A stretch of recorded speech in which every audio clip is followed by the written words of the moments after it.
আল্লাহর ওয়াস্তে আল্লাহর ওয়াস্তে কলঙ্ক মুক্ত করিব। ঈদুল আজহা পরবর্তী এক হৃদয়গ্রাহী মিলন মেলায় পরিণত হয় চট্টগ্রাম নগরের লাভ লেন এলাকার স্মরণিকা কমিউনিটি সেন্টার। শনিবার দুপুরে চট্টগ্রাম সিটি কর্পোরেশনের মেয়র ও মহানগর বিএনপির সাবেক সভাপতি ডাক্তার শাহাদাত হোসেনের পক্ষ থেকে আয়োজিত এই ঈদ পুনর্মিলনীতে অংশ নেন বিভিন্ন শ্রেণী পেশার মানুষ। ভেদাভেদ ভুলে বিএনপিকে নির্বাচিত করে আমরা গণতন্ত্রের পথে ফিরে যাব। যারা গত 16 বছর ধরে সংগ্রাম করেছে তারাই আগামী নেতৃত্বে আসবে বলে মন্তব্য করেন নেতাকর্মীরা।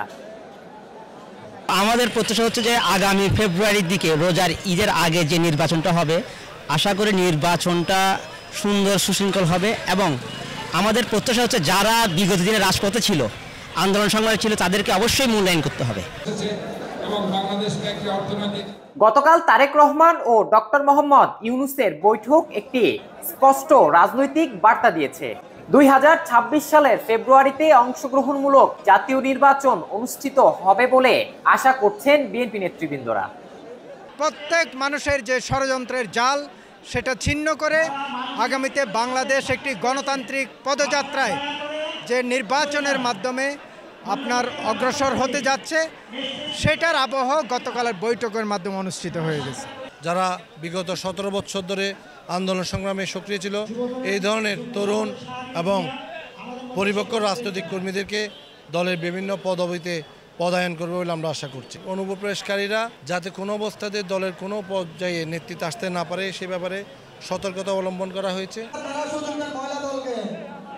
বিএনপির নারী নেত্রীরা বলছেন, যারা ত্যাগী এবং গণ অভ্যুত্থানে সামনের সারিতে থেকে লড়াই করেছে, কমিটিতে তাদের যেন মূল্যায়ন করা হয়।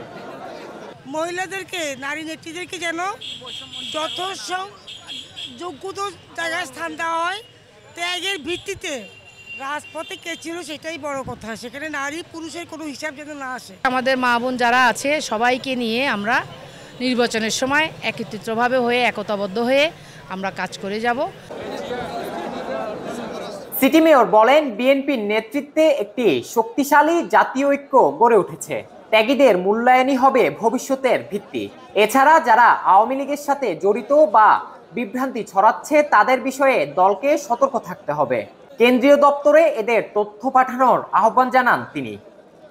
জনগণের ভোটে আমরা সবসময় আগেও নির্বাচিত হয়েছি, আজ এবার আমরা মনে করি জনগণ তাদের ভোট দিয়ে তাদের প্রিয় দল, সবচেয়ে জনপ্রিয় দল বাংলাদেশ জাতীয়তাবাদী দলকে আবারও ক্ষমতায় আনবে ইনশাল্লাহ।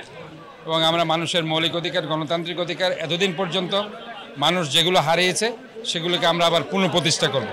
যে প্রতিষ্ঠার আন্দোলনে জাতীয়তাবাদী দল এতদিন অন্যান্য গণতান্ত্রিক দলকে নিয়ে রাজপথে ছিল দেশনায়ক তারেক রহমান, দেশনেত্রী বেগম খালেদা জিয়ার নেতৃত্বে। ঈদ পুনর্মিলনীতে বিএনপির কেন্দ্রীয় নেতৃবৃন্দ সহ উপস্থিত ছিলেন সাংবাদিক, চিকিৎসক, শিক্ষক, আইনজীবী, ব্যবসায়ী সহ নানা শ্রেণী পেশার মানুষ। ঐতিহ্যবাহী মেজবানের পাশাপাশি অন্যান্য ধর্মীয় সম্প্রদায়ের জন্য ছিল খাবারের আলাদা ব্যবস্থা। শহীদ জিয়ার 19 দফা এবং বিএনপির 31 দফা বাস্তবায়নের মাধ্যমেই বাংলাদেশ ফিরে পাবে একটি দুর্নীতিমুক্ত সমৃদ্ধ ভবিষ্যৎ, এমনটাই প্রত্যাশা বিএনপি নেতাকর্মীদের। খান মোহাম্মদ আবদুল্লাহ, চট্টলা 24, চট্টগ্রাম।